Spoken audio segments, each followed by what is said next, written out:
नहीं नहीं, ये कहानी इन सारे के सारे रिश्तों की नहीं, बल्कि 2 रिश्तों में ही सभी रिश्तों के होने की है।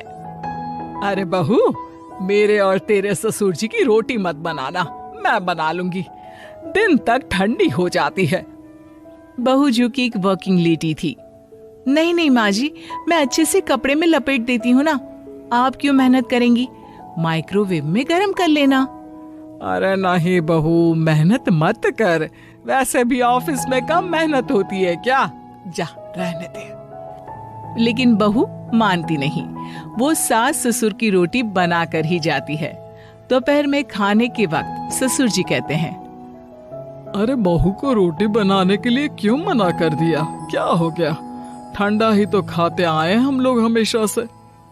अरे वो क्या है ना, सुबह ऑफिस जाती है, घर का सारा काम करने में वक्त लग जाता है। अरे थकती है वो अलग, तो मैंने सोचा बहाने से ही थोड़ा कम काम करवाऊं। ससुर मुस्कुरा रहे होते हैं। यह तो अच्छा है, बहू को समझना जरूरी है। वक्त बीत रहा था। घर में सब खुश थे कि एक दिन, माँ जी आप शाम को थोड़ा टहलने निकला करें, घर पर रह रहकर हड्डियां जाम होती है। पापा को भी ले जाया करिए, मैं वक्त पर तो आ जाती हूँ। बहू ठीक 5 बजे ऑफिस से घर आ जाती है।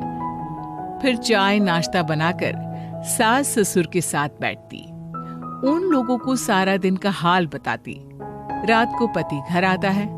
क्या बात है बेटा, ऑफिस से आकर कभी हम लोगों के साथ भी बैठा कर।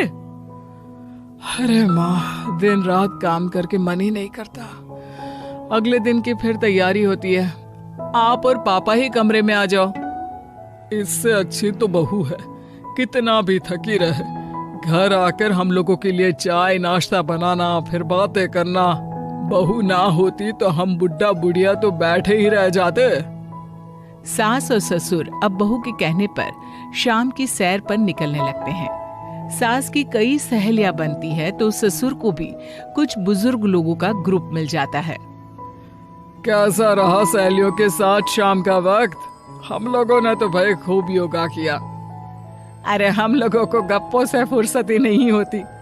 वैसे मिसेस मल्होत्रा आज बहू के बारे में कुछ बोल रही थी।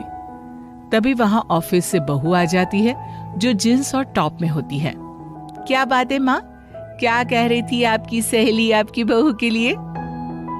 सास इस बार बहू को कुछ अलग तरीके से देखती है और उल्टा सवाल ही दाग देती है। क्या कह रही थी वो? हटा, ये बता, तेरे ऑफिस में तो मर्द भी काम करते होंगे ना? बहू जो अब तक मजाक कर रही थी वो सीरियस हो जाती है। मर्द होंगे नहीं माँ जी, मर्द ही ज्यादा है। हम 5 ही लड़कियां हैं ऑफिस में। अरे तो अच्छा लगता है क्या ऐसे कपड़े पहनती हो? कल से तुम ना साड़ी पहनकर ऑफिस जाना। और हाँ, शाम का नाश्ता थोड़ा जल्दी बनाया करो। नाश्ता बनाकर बाद में ही ऑफिस के कपड़े चेंज करने जाना। बहू को समझ में नहीं आता कि सास को हो क्या गया है, लेकिन वो कुछ नहीं कहती। सीधे किचन में जाकर चाय नाश्ता बनाती है और सास ससुर को दे देती है। अगले रोज बहू ऑफिस के लिए तैयार होती है तो खूब सुंदर सी साड़ी पहनती है और ऑफिस के लिए निकलने से पहले सास और ससुर के पैर छूती है और निकल जाती है। क्या बात है, आज मेधा के ऑफिस में लग रहा है कोई फंक्शन है। अच्छा, पता नहीं, मुझे तो बताया नहीं। वैसे तो सारी बात करती रहती है। अरे देखा नहीं कैसे साड़ी पहनकर जा रही थी? अरे वो तो मैंने ही बोला है उसे।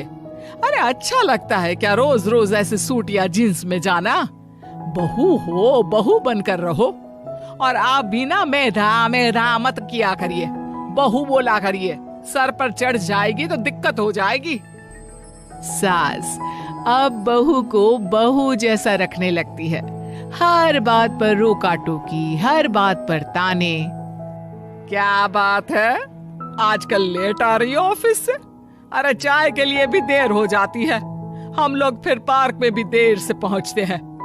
सभी की बहुएं वक्त से चाय नाश्ता करा देती है अपने सास ससुर को। बस एक तू ही है जो उस वक्त ऑफिस से निकलती है। माँ जी, वो एक रास्ता पुलिस वालों ने न जाने क्यों बंद कर रखा है, जिसके कारण ट्रैफिक ज्यादा हो जाता है। मैं कोशिश करूंगी कल वक्त से पहले ही निकल जाऊं।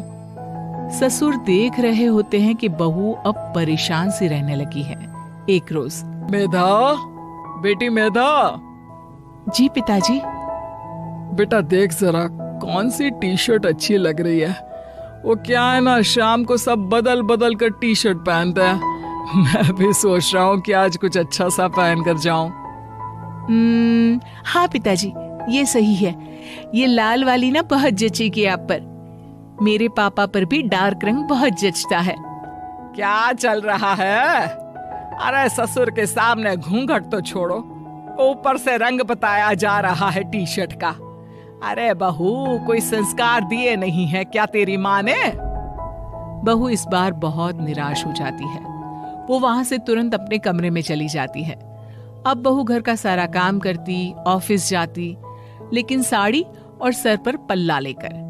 एक बार पड़ोसन उनके घर आती है। वाह सुमित्रा बहन, बहू का तो रूप ही बदल दिया। ठीक किया, बहू बहू जैसी ही अच्छी लगती है।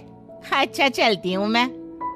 पड़ोसन के जाने के बाद सास बड़ी अकड़ के साथ कहती है, देखा मेरा कमाल, कैसे मैंने मेधा बहू को कंट्रोल में कर लिया। अब बारी ससुर के बोलने की थी। हाँ सुमित्रा, बिल्कुल ये काम तो किया है तुमने, लेकिन कभी सोचा क्या खो दिया? क्या खो दिया? मैंने तो कुछ नहीं खोया जी। खोया है, पहले बहू जब ऑफिस जाती तुम्हारे पैर छूकर तुम्हें गले लगाती, लेकिन अब सिर्फ पैर छूती है। हाँ जी, ये बात तो आप ठीक बोल रहे हैं। पहले घंटों हम लोगों से बात करती, कमरे में ना जाती, ऑफिस से आते ही खुद की चाय, खाना, नाश्ता सब हम लोगों के साथ करती, सारी बात बताती। लेकिन क्या तुम्हें पता है, बहू की तबीयत खराब चल रही है, वो माँ बनने वाली है। ये बात मुझे बेटे ने बताई कि तुम्हें बता दूं। अब सास की आंख में आंसू थे। वो समझ गई थी कि लोगों के कहने में आकर उसने क्या खो दिया।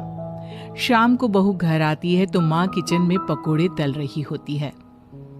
अरे माँ जी, आप रहने दीजिए ना, मैं आ तो रही थी। अरे नहीं, जा तू चेंज कर ले, मैं नाश्ता और चाय टेबल पर ही लगा रही हूँ मेधा। सास के मुंह से अपना नाम सुनकर बहू को बहुत अच्छा लगता है। माँ जी, कोई गलती हो गई है क्या? मेरे होते हुए आप काम करे, ये ठीक नहीं है।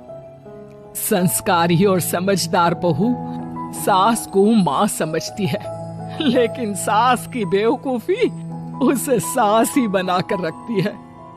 बहू, मुझे भी थोड़े संस्कार और समझदार बनने का मौका दे, जिससे मैं भी बहू नहीं बेटी को देखूं तुझ में। और हाँ, मेरा होने वाला पोता क्या कहेगा कि दादी ने तो मेरी माँ को बहुत परेशान किया।